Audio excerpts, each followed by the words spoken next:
Natural guardian of a minor is option A father, option B mother, option C brother, option D sister.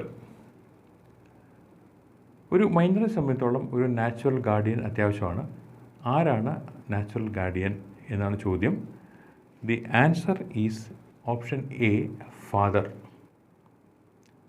അപ്പോൾ സ്വാഭാവികമായിട്ടൊരു സംശയം ഉണ്ടാകും, father ഇല്ലെങ്കിലോ? If the father is dead or father is missing, mother becomes a natural guardian. ഇനി രണ്ടുപേരും ഇല്ലെങ്കിലോ? Then grand father or grand mother becomes the natural guardians. അവരും ഇല്ലെന്നുണ്ടെങ്കിൽ elder brother or elder sister becomes the natural guardian. അതുകൊണ്ട് ഈ ഇവിടുത്തെ option എന്ന് പറയുന്നത് ഫാദർ എന്നുള്ളതാണ് ശരിയായ ഉത്തരം. ഇനി അടുത്ത ചോദ്യത്തിലേക്ക് കിടക്കാം. A cheque is issued with future date, then it is called dash check. ഒരു ചെക്കിൽ ഫ്യൂച്ചർ ഡേറ്റോട് കൂടിയ ഒരു ചെക്കാണെന്നുണ്ടെങ്കിൽ അതിനെ എന്ത് വിളിക്കും എന്നാണ് ചോദ്യം. Option A ante dated, option B stale, option C post dated, option D mutilated. അപ്പോൾ ഇതിൻ്റെ ശരിയായ ഉത്തരം എന്ന് പറയുന്നത് പോസ്റ്റ് ഡേറ്റഡ് ചെക്ക് എന്നാണ്. ഒരു ചെക്കിൽ ഭാവിയിലുള്ള ഒരു ഡേറ്റാണ് ഇട്ടിരിക്കുന്നതെങ്കിൽ അതിനെ പോസ്റ്റ് ഡേറ്റഡ് ചെക്ക് എന്ന് പറയും. പാസ്റ്റിലുള്ളൊരു ചെക്ക് ഒരു ഇതാണ് ഇട്ടിരിക്കുന്നത്, ആൻറ്റി ഡേറ്റഡ് എന്നാണ് അതിന് പറയാറുള്ളത്. അതുപോലെ തന്നെ കാലാവധി കഴിഞ്ഞ ഒരു ചെക്കാണെങ്കിൽ, ഒരു ചെക്കിന് സാധാരണഗതിയിൽ 3 മാസത്തെ കാലാവധിയാണുള്ളത്, അത് കഴിഞ്ഞിട്ടുള്ളതിനെ സ്റ്റെയിൽ ചെക്ക് എന്ന് പറയും. ഇനി അത് ഏതെങ്കിലും രീതിയിൽ ടിയർ ചെയ്തോ അല്ലെങ്കിൽ മ്യൂട്ടിലേഷൻ വന്നിട്ടുള്ളതാണെങ്കിൽ അതിന് മ്യൂട്ടിലേറ്റഡ് ചെക്ക് എന്നാണ് പറയുന്നത്. അപ്പോൾ അതായത് ചുക്കി ചുളിഞ്ഞോ മുഷിഞ്ഞതോ കീറിയതോ ആയ ചെക്കാണെങ്കിൽ അതിനെ മ്യൂട്ടിലേറ്റഡ് ചെക്ക് എന്ന് പറയും. അപ്പോൾ ശരിയായ ഓപ്ഷൻ ഇവിടെ പോസ്റ്റ് ഡേറ്റഡ് ചെക്ക് എന്നുള്ളതാണ്. അടുത്ത ചോദ്യം.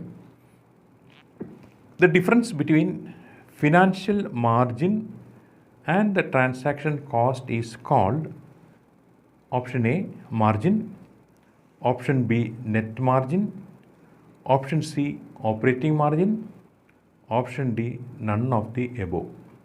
അപ്പോൾ മാർജിൻ ആണോ, നെറ്റ് മാർജിൻ എന്നാണോ, ഓപ്പറേറ്റിംഗ് മാർജിൻ എന്നാണോ, നൺ ഓഫ് ദി എബോവ് ആണോ, ഏതാണ് ചോയ്സ് എന്ന് നോക്കുമ്പോൾ നമുക്കൊരു കൺഫ്യൂഷൻ വരാൻ സാധ്യതയുണ്ട്. അതുകൊണ്ട് തന്നെ ഇതിലെ മോസ്റ്റ് അപ്രോപ്രിയേറ്റ് ആൻസർ എന്ന് പറയുന്നത് ഓപ്ഷൻ സി ആണ്. ഓപ്പറേറ്റിംഗ് മാർജിൻ തന്നെയാണ് എൻ്റെ ഉത്തരം. ഈ ഓപ്പറേറ്റിംഗ് മാർജിൻ എന്ന് പറഞ്ഞു കഴിഞ്ഞാൽ ഒരു കമ്പനി വർക്ക് ചെയ്യുമ്പോൾ അതിൻ്റെ വർക്കിൽ നിന്നും ലഭിക്കുന്ന പ്രോഫിറ്റ്, അതിൻ്റെ ബിസിനസ്സിൽ നിന്നും ലഭിക്കുന്ന പ്രോഫിറ്റാണ് ഓപ്പറേറ്റിംഗ് പ്രോഫിറ്റ് എന്ന് പറയുന്നത്. അതിനാണ് ഓപ്പറേറ്റിംഗ് മാർജിൻ എന്നുള്ള വേറൊരു പേര് കൊണ്ടും നമ്മൾ സൂചിപ്പിക്കുന്നത്. അപ്പോൾ എല്ലാ ട്രാൻസാക്ഷൻ കോസ്റ്റും അതിൽ നിന്ന് വേണം കുറയ്ക്കാനായിട്ട്. അതുകൊണ്ട് ഫിനാൻഷ്യൽ മാർജിനിൽ നിന്നും ട്രാൻസാക്ഷൻ കോസ്റ്റ് കുറയ്ക്കുമ്പോൾ നമുക്ക് കിട്ടുന്നതാണ് ഓപ്പറേറ്റിംഗ് മാർജിൻ എന്നുള്ളത്. അടുത്തതായിട്ട്, which of the following does not constitute risk cost? Option A provision for loss asset, option B provision for depreciation, option C provision for overdue interest, option D provision for NPA. ചോദ്യം ഇതാണ്, risk cost cover അല്ലെങ്കിൽ risk cost എന്ന് പറയാൻ പറ്റാത്ത ഏതാണ് എന്നുള്ളതാണ് ചോദ്യം. ഇതിൽ ആൻസർ ഓപ്ഷൻ ബി ആണ് അതിൻ്റെ ശരിയായ answer. That is provision for depreciation. ഇതിനെ നമുക്ക് ഒരു റിസ്ക് കോസ്റ്റായിട്ട് കണക്ക് കൂട്ടാൻ സാധിക്കുകയില്ല. എന്തുകൊണ്ടാണെന്ന് ചോദിച്ചാൽ ഡിപ്രീസിയേഷൻ എന്ന് പറയുന്നത് ഒരു അക്കൗണ്ടിങ് ഫോർമാലിറ്റിയാണ്, അല്ലെങ്കിൽ അക്കൗണ്ടിങ് കൺവെൻഷനാണ്. അതുകൊണ്ടാണ് ഡിപ്രീസിയേഷൻ കാൽക്കുലേറ്റ് ചെയ്യുന്നത്. ശരിക്കും അതിനകത്തൊരു ലോസ് വരുന്നില്ലാത്തത് കൊണ്ട് provision for depreciation will not constitute a risk cost. അടുത്ത ചോദ്യം, net margin multiplied by working fund and divided by 100 will give dash. ഞാൻ ഈ ചോദ്യം ഒന്നുകൂടെ വായിക്കാം, കാരണം ഒരു കൺഫ്യൂഷൻ വരാൻ സാധ്യതയുണ്ട്. Net margin multiplied by working fund and divided by 100 will give dash. Option A working capital, option B outside liability, option C fund sufficient to generate income for meeting expenses, option D annual net profit. ഇവിടെ ഇതിൻ്റെ ശരിയായ option എന്ന് പറയുന്നത് option D annual net profit എന്നുള്ളതാണ്. ഇവിടെ നമുക്ക് ചിന്തിക്കേണ്ട ഒരു വിഷയം എന്താണ് നെറ്റ് മാർജിൻ എന്ന് പറഞ്ഞു കഴിഞ്ഞാൽ. നെറ്റ് മാർജിൻ എന്ന് പറഞ്ഞു കഴിഞ്ഞാൽ ഒരു റേഷ്യോ ആണ്.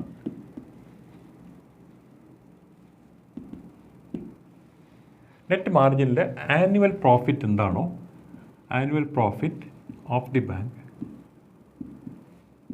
Divided by working fund into 100. അപ്പോൾ ഇത് പെർസെൻറ്റേജ് ആയിട്ടാണ് വരുന്നത്. Net margin annual profit divided by working fund into 100. അപ്പോൾ അങ്ങനെ വരുമ്പോഴത്തേക്കും നമ്മൾ ഈ ചോദ്യത്തിൽ ഇങ്ങനെയാണ് പറയുന്നത്, നെറ്റ് പ്രോഫിറ്റും വർക്കിംഗ് ഫണ്ടും മൾട്ടിപ്ലൈ ചെയ്തതിന് ശേഷം 100 കൊണ്ട് ഡിവൈഡ് ചെയ്യുമ്പോൾ കിട്ടുന്ന എന്താണെന്നുള്ളതാണ് ചോദ്യം. അത് ആക്ച്വലി നെറ്റ് പ്രോഫിറ്റാണ്, ആനുവൽ പ്രോഫിറ്റാണ്, ആനുവൽ നെറ്റ് പ്രോഫിറ്റ്.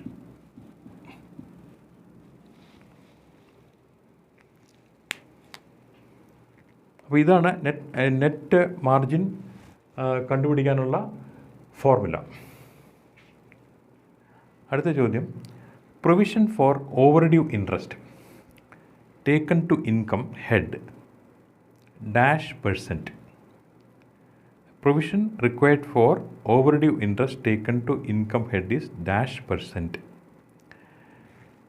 ഈ ചോദ്യത്തിൽ options option A 100%, option B 50%, option C 10%, option D 5%. ഇതിൻ്റെ ശരിയായ ഉത്തരം എന്ന് പറയുന്നത് 100% ആണ്. കാരണം ഇൻട്രസ്റ്റ് ഓവർഡ്യൂ ആയി കഴിഞ്ഞു കഴിഞ്ഞാൽ അത് ഇൻകം ഹെഡിലേക്ക് നമുക്ക് എടുക്കാൻ സാധിക്കില്ല, ഇൻകമായിട്ട് കണക്ക് കൂട്ടാൻ സാധിക്കില്ല ഓവർഡ്യൂ ആയി കഴിഞ്ഞു കഴിഞ്ഞാൽ. അത് എൻ പി യുടെ ഒരു പ്രത്യേകതയാണ്. അതുകൊണ്ട് തന്നെ അതിന് 100% പ്രൊവിഷൻ വെക്കേണ്ടിയിരിക്കുന്നു. So 100% provision is taken. അടുത്ത ചോദ്യം, which of the following is not a tier 1 capital element? Which one of the following is not a tier 1 capital element? Option A reserve fund, option B building fund, option C capital reserve, option D surplus of profit. ഇവിടെ എന്താണ് tyre 1 capital എന്ന് മനസ്സിലാക്കിയാൽ നമുക്ക് ഇതിൻ്റെ ഉത്തരം വളരെ പെട്ടെന്ന് നമുക്ക് മനസ്സിലാക്കാനായിട്ട് സാധിക്കും. ഒരു ബാങ്കിനെ സംബന്ധിച്ചോളം ഈ ക്യാപിറ്റലിനെ രണ്ടായിട്ട് തിരിക്കാം, tier 1 capital and tier 2 capital. Tier 1 capital എന്താണെന്ന് ചോദിച്ചാൽ അത് ഇക്വിറ്റിയാണ് അതിൻ്റെ ഏറ്റവും പ്രധാനപ്പെട്ട ഒരു കോമ്പണൻറ്റ്, ഇക്വിറ്റി ക്യാപിറ്റൽ. ഇക്വിറ്റി ക്യാപിറ്റലിനോടൊപ്പം തന്നെ എന്തെങ്കിലും റിസർവ് ഫണ്ട് ഉണ്ടെങ്കിൽ അവയും ടയർ 1 ക്യാപിറ്റലിലാണ് പെടുത്തുന്നത്. ഇതോടൊപ്പം തന്നെ ക്യാപിറ്റൽ റിസർവ് നമ്മൾ നേരത്തെ അത് ചർച്ച ചെയ്യുകയുണ്ടായി, അതും ടയർ 1 ക്യാപിറ്റലിലാണ് വരുന്നത്.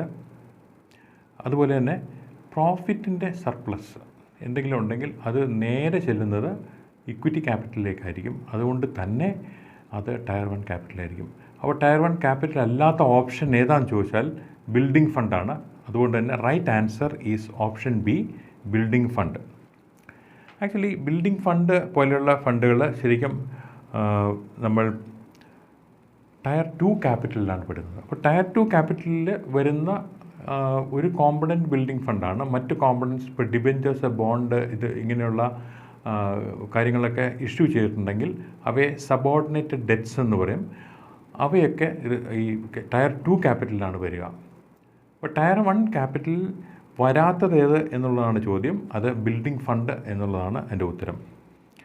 ഇനി അടുത്ത ചോദ്യം, which of the following asset is having zero risk weightage? Option A, investment in government securities. Option B, deposits with other banks. Option C, gold loans.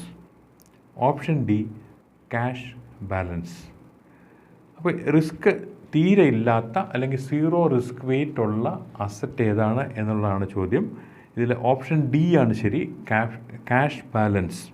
ബാക്കിയുള്ളവയ്ക്കെല്ലാം തന്നെ റിസ്ക് എലിമെൻ്റ് ഉണ്ട് ബാങ്കിനെ സംബന്ധിച്ചോളം. അതുകൊണ്ടാണ് ഓപ്ഷൻ ഡി ക്യാഷ് ബാലൻസ് എന്നുള്ളത് risk ഇല്ലാത്ത അല്ലെങ്കിൽ zero risk weightage ഉള്ള അസറ്റായിട്ട് കണക്ക് കൂട്ടുന്നത്.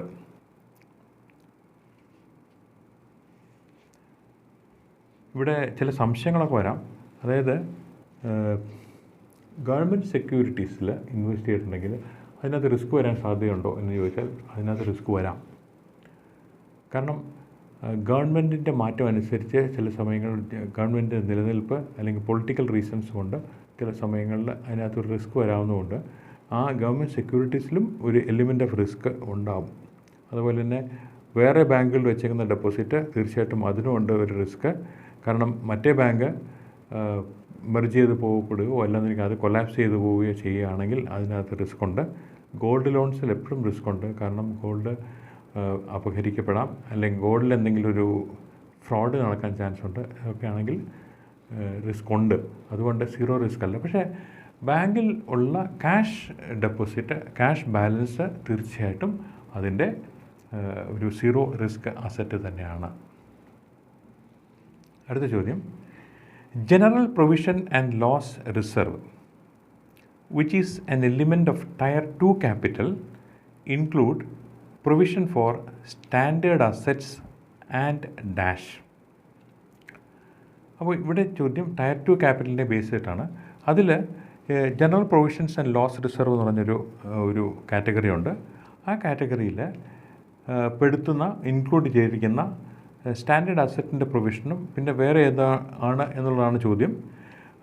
Option A, provision made for NPA.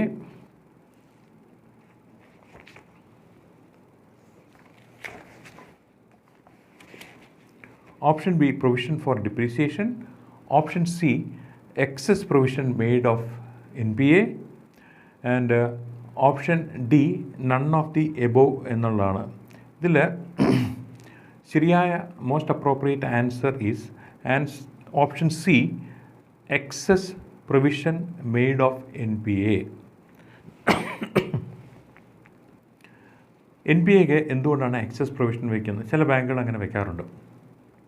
കാരണം ഭാവിയിൽ ഏതെങ്കിലും ഒരു സ്റ്റാൻഡേർഡ് അസറ്റ് വീണ്ടും NPA ആയി കഴിഞ്ഞാലോ എന്ന് വിചാരിച്ച് വേണ്ടതിലും കൂടുതൽ പ്രൊവിഷൻ വയ്ക്കുന്നതിനെയാണ് excess provision made of NPA എന്ന് പറയുന്നത്. ഇത് ആക്ച്വലി വരുന്നത് ക്യാപിറ്റലിൻ്റെ ഒരു ഭാഗമായിട്ട് വരും. പക്ഷേ ടയർ 1 ക്യാപിറ്റൽ അല്ല, ടയർ 2 ക്യാപിറ്റലിലാണ് അത് വരിക. അപ്പോൾ ജനറൽ പ്രൊവിഷൻ ആൻഡ് ലോസ് റിസർവിൻ്റെ ഭാഗമായിട്ട് അതിൻ്റെ ഒരു എലിമെൻ്റായിട്ടാണ് ഈ excess provision made of NPA എന്ന് വരുന്നത്. അപ്പോൾ most appropriate answer is option C, excess provision made of NPA. അടുത്ത ചോദ്യം, in the formula for calculation of CRAR the numerator is dash. Option A, capital funds. Option B, capital. Option C, risk weighted assets. Option D, owned funds.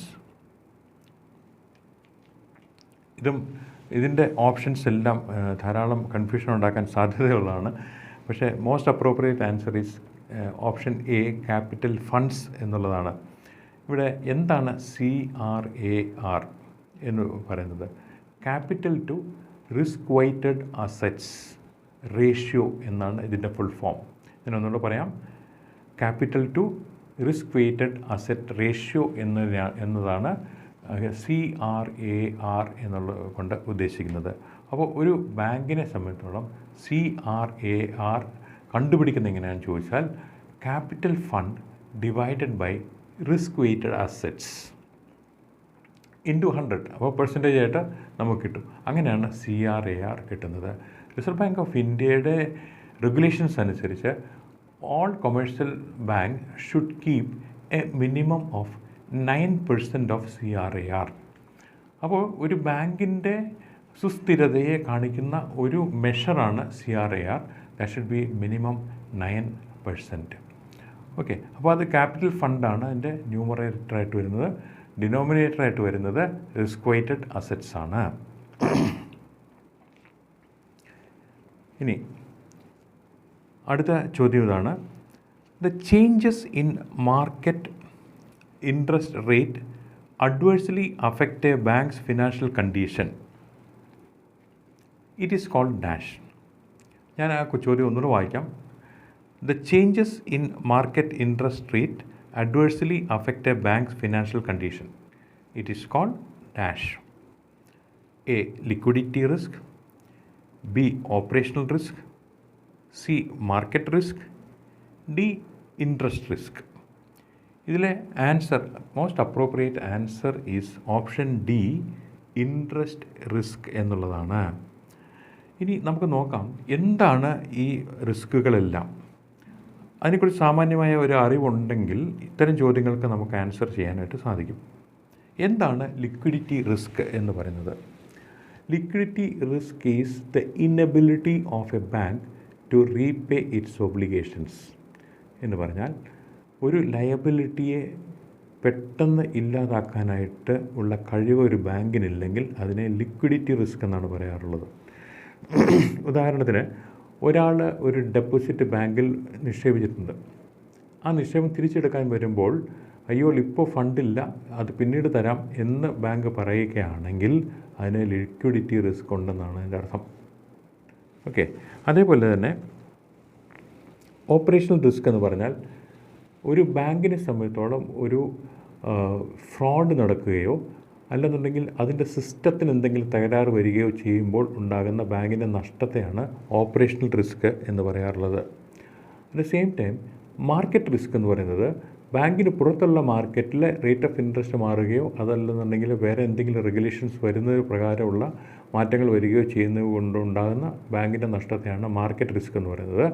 Interest rate risk എന്ന് പറഞ്ഞാൽ മാർക്കറ്റിലുണ്ടാകുന്ന interest റേറ്റുകൾക്കനുസൃതമായിട്ട് ബാങ്കിൻ്റെ interest റേറ്റുകൾ മാറ്റുകയോ മറ്റോ ചെയ്യുമ്പോൾ ബാങ്കിനുണ്ടാകാൻ സാധ്യതയുള്ള റിസ്കിനെയാണ്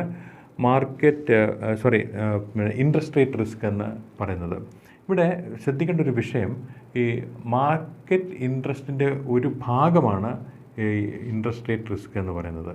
കാരണം interest rate മാറുന്നത് മാർക്കറ്റിലാണ്. അതുകൊണ്ട് തന്നെ മാർക്കറ്റ് റിസ്കിൻ്റെ ഒരു ഭാഗമായിട്ട് ഇൻട്രസ്റ്റ് റേറ്റ് റിസ്ക് വരും. അതുകൊണ്ട് ഓപ്ഷൻ ഡി, ഇൻട്രസ്റ്റ് റിസ്ക് എന്നുള്ളതാണ് അതിന് ശരിയായ ഓപ്ഷൻ. അപ്പോൾ ഇത്രയും നേരം നമ്മൾ കുറേ ക്വസ്റ്റ്യൻസ് ഡിസ്കസ് ചെയ്യുകയുണ്ടായി. അവ എല്ലാം നിങ്ങൾക്ക് പ്രയോജനകരമാണ് എന്ന് കരുതുന്നു. ഇനിയും വീണ്ടും കാണാം. Thank you very much.